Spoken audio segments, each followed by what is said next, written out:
Walk into almost any car dealership in Britain right now and you'll see something that simply wasn't there a few years ago. They're full of brands you've never heard of with badges you can't pronounce. Chinese car makers aren't coming to the UK, they're already here and they're taking over. Brands like BYD, Omoda and Jaecoo, they've helped supercharge the Chinese takeover of the UK car market. But what does this mean for the car brands that were already here? Can all of them survive this Chinese invasion? And just how are these new brands getting a foothold in the market so quickly? Today, I'm going to show you just how seismic this change is, how fast it's happening, and why it's shaking up the UK automotive industry for good. When people talk about Chinese cars arriving, it still sounds abstract. But you don't have to drive very far in the UK to see one or two of them driving around on our roads. Let's put some hard numbers on it. In 2025 alone, new entrant Chinese brands sold more than 111,000 cars in the UK. And that's before you even count MG or Polestar, both of whom are Chinese owned. BYD sold more than 51,000 cars. Omoda sold nearly 20,000. Jaecoo, which only launched in January last year, sold 28,000. Add in Chery, Leapmotor, XPeng, GWN, Shanghang and others, and suddenly Chinese cars aren't niche anymore. If you include the 85,000 cars MG sold and the nearly 17,000 that Polestar added in 2025, Chinese brands already account for more than 10% of the UK car market. To put those sales figures into context, you need to look at what traditional household car brands sold in the same year. Honda managed just 23,000 sales. Seat clocked up around the same. Fiat and Abarth together sold under 9,000. Some of these Chinese brands are already outselling the heritage manufacturers with decades of history in the UK. This is not a slow burn entry, this is a land grab. Autotrader's data backs that up. It shows that new entrant brands, overwhelmingly Chinese, are growing at many times the rate of the overall UK market. Some 1 in 4 new car leads sent to dealers last year on Autotrader went to new entrant brands.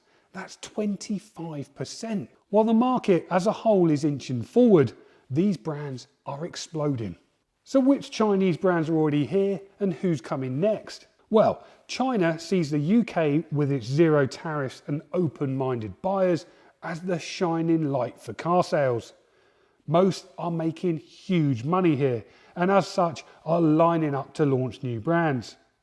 Currently selling cars in the UK, we have BYD, Omoda, Jaecoo, Chery, Geely, Leapmotor, XPeng, GWN, Shanghang and Skywell.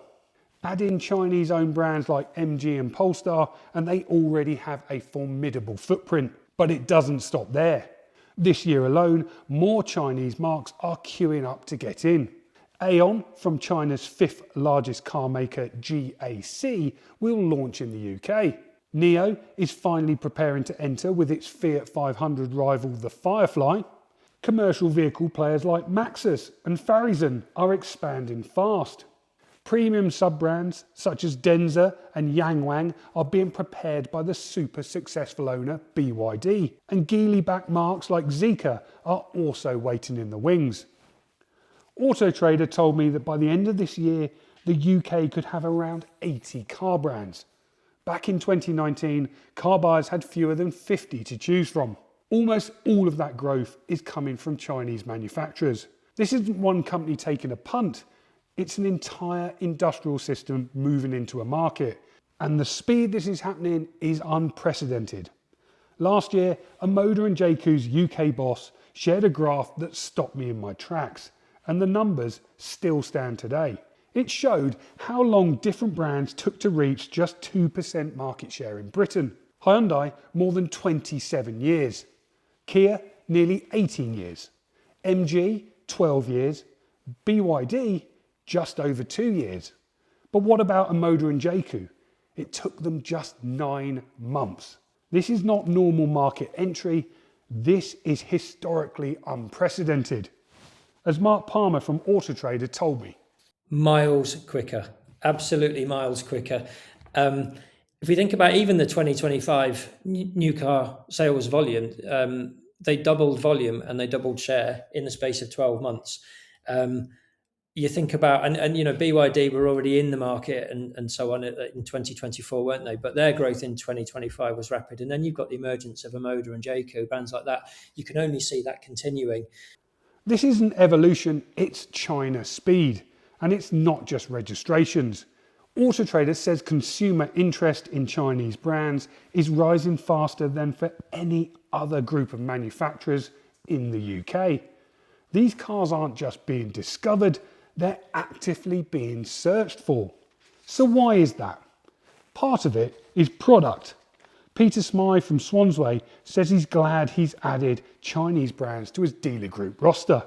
I think when they come into the showroom and they see the cars, they are surprised at the quality of the vehicles, and then they're almost blown away by the technology inside the vehicles. And I think it's fair to say that in a lot of cases, the Chinese product, be that BYD or OJ, is probably 2 generations ahead of some of the manufacturers that I don't want to use the term, but it's a term that is used, the legacy OEMs. Now, I've got a couple of these new Chinese Challenger brands cars here in the showroom. Firstly, the BYD Seal 6. This one is a plug-in hybrid. It's a tourer, it's got loads of space, and look at it, it's premium and feels like a German vehicle. Over here, we've got the Jaecoo 5 EV.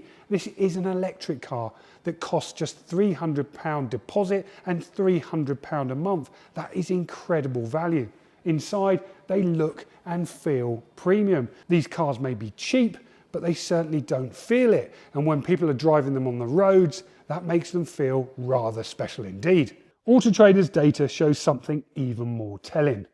Early on, Chinese brands were compared mainly with each other. Now, buyers are cross-shopping them directly against Volkswagen, Ford and Hyundai.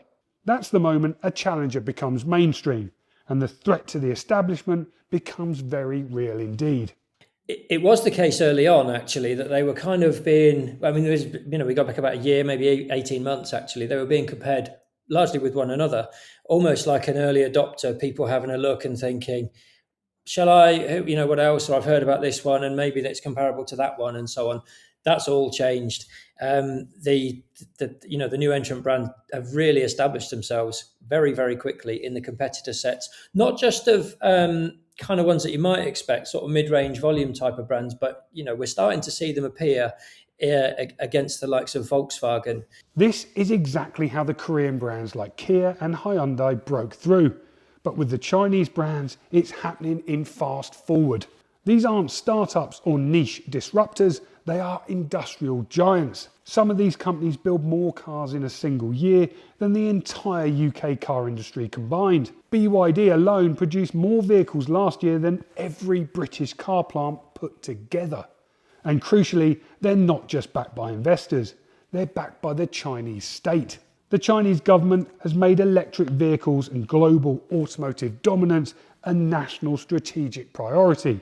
That means these car firms have access to cheap capital and the political support to expand overseas. And with it, they can enter markets at a loss if they need to, overspec their cars and crucially, price them well below established rivals. These companies are successful because China wants them to be successful. Peter Smythe didn't hesitate. I think the ones that are to worry, really, I would say the Japanese, particularly Nissan. I think it's a threat to them, and I think it's a threat to the Japanese franchises that have a small market share. I think Suzuki it will be a major threat to, and definitely a major threat to Honda. And that lines up perfectly with the data.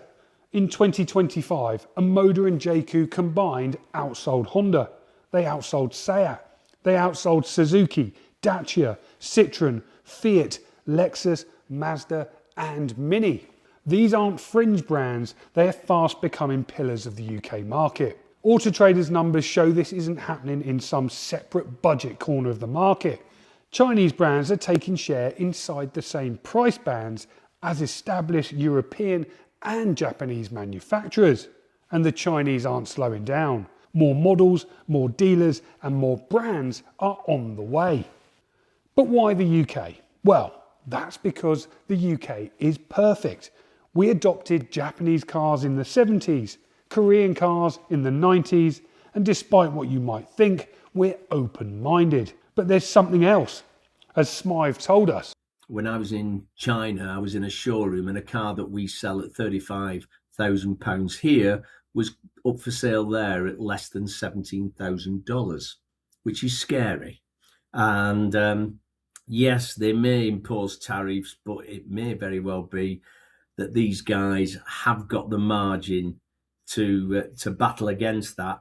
They've undoubtedly got the backing of the Chinese government as well, which I'm sure is a good thing and a bad thing all at the same time. The UK is a highly profitable market for the Chinese. And crucially, unlike the EU or the United States, Britain has no tariffs. In the EU, Chinese electric cars face duties of more than 35%. In the US, tariffs are 100%. Here, well, the door is wide open. The UK is one of the most profitable and brand agnostic car markets in the world. If you're a Chinese manufacturer looking for a Western launchpad, there's no easier, faster route than Britain. It means Chinese brands can price aggressively, they can overspec their cars, they can absorb the shocks, and they can still make money. Actually, one of my biggest fears is that we haven't got the most popular government at this moment in time. And I think it's fair to say that there's likely in 2 or 3 years' time to be a change in government. The forerunner is obviously, it would appear to be Mr. Farage and the Reform Party. And I wonder whether or not he will take a leaf out of the Donald's book. China, China, China, China, China, China, China, China, China, and impose huge tariffs on the Chinese OEMs, which may scupper things somewhat. So, is it all gravy? Not quite. This certainly isn't a one-way street. For all the momentum, Chinese brands can still carry real unanswered risks. These cars are largely untested in the UK. We don't know yet how they'll stand up after 5 or 8 years, what their long-term reliability really looks like, and just how easy parts will be to get hold of when something goes wrong. And there's also the question of what these cars will be worth on the used market. Residual values are built on trust, and trust takes time. Japanese and Korean brands didn't earn it overnight, they earned it over decades. Right now, no one truly knows what a 5-year-old Chinese car from a new entrant will really be worth. For private buyers, that's a bit of a gamble, albeit one that's softened if it's bought on a finance deal. If resale values wobble, monthly payments rise, and when monthly payments rise, momentum can stall. There's also a dealer risk. Some of these brands may not survive. History tells us that not every new entrant lasts, and the market is getting crowded. That danger isn't just buying a bad car, it's buying into a brand that may disappear. The Chinese offer incredible value, technology and pace, but they're asking buyers to take something on trust. And trust in this industry is the hardest thing of all to build. And this isn't just about cars. The question now isn't whether Chinese brands can compete, it's whether the established industry can adapt fast enough to survive in a market moving at this pace. Chinese brands move at a speed the traditional industry isn't built for. They don't wait for committees or boards of management decisions. They don't wait for model cycles. They build, they launch, they iterate. Yeah, I think we're seeing a structural change. Certainly, I don't already to have kind of achieved a 10% market share. When you roll in MG and you roll in Polestar and some of the others that have been around for a bit longer, they're already at a 12% new car market share.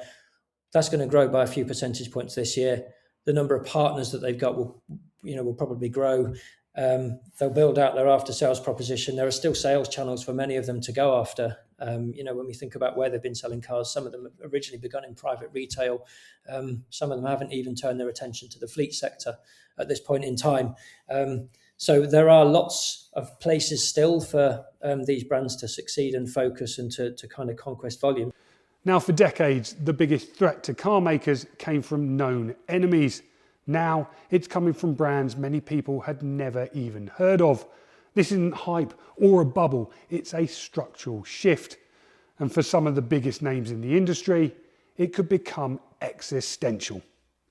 Now, for more videos like this one, make sure you check out the playlist on our channel.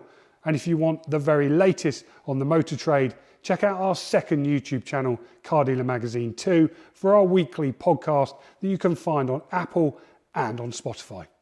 Thank you very much for watching. I'll see you next time. Goodbye.